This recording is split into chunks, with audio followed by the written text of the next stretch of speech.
नमस्कार दोस्तों, कैसे हो आप सब। आज इस वीडियो में कृष्ण जन्माष्टमी की पूजा विधि, जन्माष्टमी तिथि और शुभ मुहूर्त का विस्तार से वर्णन करेंगे। तो चलिए शुरू करते हैं। श्री कृष्ण जन्माष्टमी का त्योहार हर वर्ष भगवान श्री कृष्ण के जन्मोत्सव के रूप में बड़े धूमधाम से मनाया जाता है। यह दिन भक्तों के लिए अत्यंत पवित्र होता है, क्योंकि मान्यता है कि इस दिन की पूजा और भक्ति से सभी मनोकामनाएं पूर्ण होती हैं।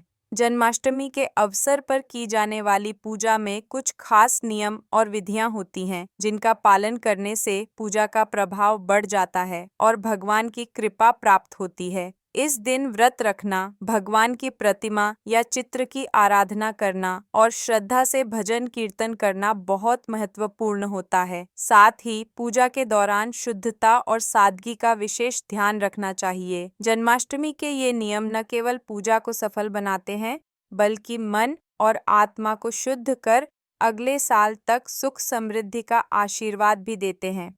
यह दिन भगवान कृष्ण के बाल्यावस्था के स्वरूप को श्रद्धा से याद करने और उनकी पूजा अर्चना का अवसर होता है।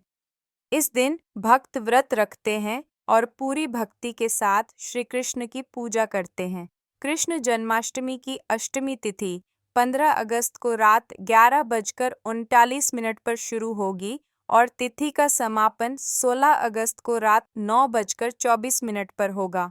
चलिए जानते हैं कृष्ण जन्माष्टमी की पूजा विधि। सबसे पहले सुबह जल्दी उठकर स्नान करें और लड्डू गोपाल को जगाएं, जैसे आप आम तौर पर करते हैं। फिर उन्हें पंचामृत या शुद्ध जल से स्नान कराएं। स्नान के बाद उन्हें नए वस्त्र पहनाएं और आभूषणों से श्रृंगार करें।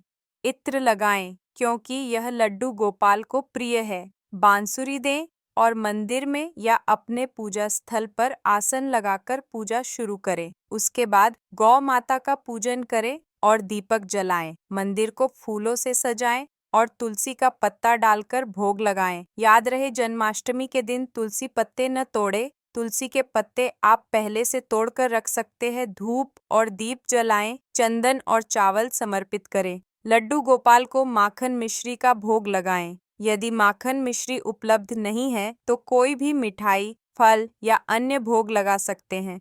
जल चढ़ाएं और मोर पंख लगाएं। आरती करें और पूजा में हुई कमियों के लिए भगवान जी से क्षमा याचना करें। फिर उसके बाद रात 12 बजे जब कृष्ण जन्म की तैयारी शुरू करें, एक थाली को फूलों से सजा कर रखें। उसके बाद लड्डू गोपाल जी को फूलों से सजी थाली में बैठाए लड्डू गोपाल जी को पंचामृत से स्नान कराएं। नए वस्त्र पहनाकर श्रृंगार करें और चंदन का टीका लगाएं। उन्हें इत्र लगाएं। कृष्ण जी को इत्र बहुत प्रिय है। और धूप दीप दिखाएं। शहद, पंचामृत, खीर और अन्य पकवानों का भोग लगाएं। जल चढ़ाएं और घंटी बजाकर भगवान को भोग के लिए बुलाएं। आरती करें और प्रसाद सभी को वितरित करें। जन्माष्टमी पर भजन कीर्तन करने का भी विशेष महत्व होता है। पूजा के बाद प्रसाद को सभी में बांट दें। अगले दिन नंद उत्सव मनाएं और लड्डू गोपाल को झूला झुलाएं। व्रत का समापन सूर्योदय के बाद और अष्टमी तिथि और रोहिणी नक्षत्र के समाप्त होने के बाद करें।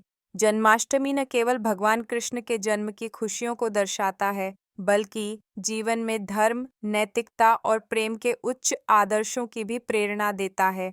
देश भर में इस पर्व को बड़े उत्साह और उमंग से मनाया जाता है, जिसमें झांकियों, भजन कीर्तन और रासलीला की प्रस्तुतियां शामिल होती हैं। अगर आपको हमारी वीडियो अच्छी लगी हो तो वीडियो को लाइक करें और चैनल को सब्सक्राइब करें। धन्यवाद।